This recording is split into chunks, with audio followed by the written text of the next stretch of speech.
555 కోట్లు వచ్చింది అంటున్నారు 4 డేస్లో. ఏం చేసుకుంటారు అశ్విని దత్ గారి డబ్బులన్నీ? 600 కోట్లు ఖర్చు పెట్టారండి. 600 కోట్లు అయ్యి ఉండదులే. నువ్వు కూడా పార్ట్ 2 కూడా ఉంది కదా సార్, అది ఆ పార్ట్ 2 కలిపి కూడా అయిద్దేమో. మొత్తానికి ప్రభాస్కు 150 కోట్లు అంటున్నారు. మరి అమితాబ్ బచ్చన్, కమల్ హాసన్ మొత్తం అంటే ఎక్కువ పేరులంతా దీనికి అయ్యి ఉండిద్ది. నేను అనుకోవటం 400 అయ్యి ఉండిద్దేమో. జనరల్ కొంచెం సినిమాలో కొంచెం ఎక్కువ చెబుతుంటారు కానీ గ్రాఫిక్స్. బట్ మొత్తానికి 555 కోట్లు ఇప్పటికి అయింది. కనీసం ఇంకొక 1000 కోట్లు అయినా రావచ్చు కదా. మొత్తానికి 1500 కోట్లు వచ్చేటువంటి అవకాశం ఉంది. మరి దత్ గారు ధూమ్ధామ్ చేశారని అనుకోవాలి. సరే, సినిమా కూడా మంచి హిట్, ఒక కొత్త ఇన్నోవేషన్ తోటి ఒక ఇంటర్నేషనల్ మూవీగా దాన్ని తీసే ప్రయత్నం చేశారు. సరే, ఓంప్రకాష్ గారు గుడ్ ఈవినింగ్. వంశీ గారు గుడ్ ఈవినింగ్ అండి. ఏంటి కల్కి మొత్తం మోగించింది, మానియా సృష్టించినట్లుంది.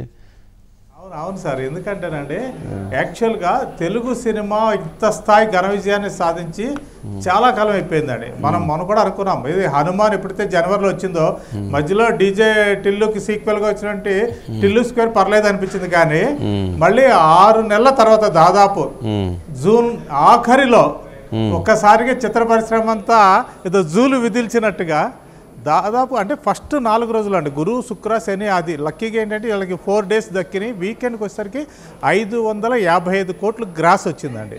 ఇందాక మీరు అన్నట్టుగా ఏంటంటే ఇది ఈ వారం ఆఖరికి ఈ 5-6 రోజుల్లో కూడాను ఇంకొక 500 కోట్లు వచ్చే ఆస్కారం ఉంటుంది. సహజంగా అండి ఫస్ట్ డే కలెక్షన్స్కి సెకండ్ డే కలెక్షన్స్ కంటే కూడానండి సాటర్డే సండే బాగా పెరిగిందండి. ఎప్పుడైతే టాక్ స్ప్రెడ్ అయిందో వరల్డ్ వైడ్గా అన్ని భాషల్లో వాళ్ళు కూడా ఈ సినిమా మీద దృష్టి పెట్టారు, చూడడం మొదలుపెట్టారు.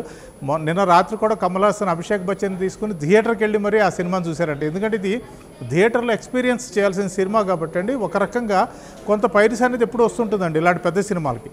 కానీ ఇది అలా ఏదో సెల్లులోనో లేకపోతే ఇంట్లో హోమ్ థియేటర్లోనో చూసే సినిమా కాదు. ఆ థియేటర్లోనూ అట్ ది సేమ్ టైం 3Dలో కూడా తీశారు కాబట్టి 3Dలో చూస్తూ ఉంటే వచ్చే కిక్ వేరండి. కాబట్టి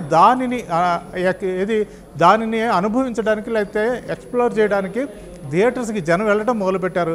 కాబట్టి ఇది కంటిన్యూ అయ్యే ఆస్కారం ఉందండి.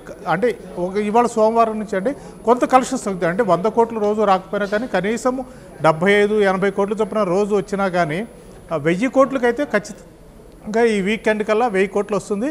అయితే బాహుబలి 2 అండి ఇప్పటిదాకా 1500 కోట్ల గ్రాస్ వసూలు చేసిందండి వరల్డ్ వైడ్. అయితే ఆ రికార్డుని ఇది కొడుతుందా లేదా అన్నది వేచి చూడాల్సి ఉంటుందండి. అంటే కంటిన్యూ రన్ కనుక ఇలాగే ఉంటే 1500 కోట్లకి వెళ్ళినా ఆశ్చర్యపోవసం లేదండి.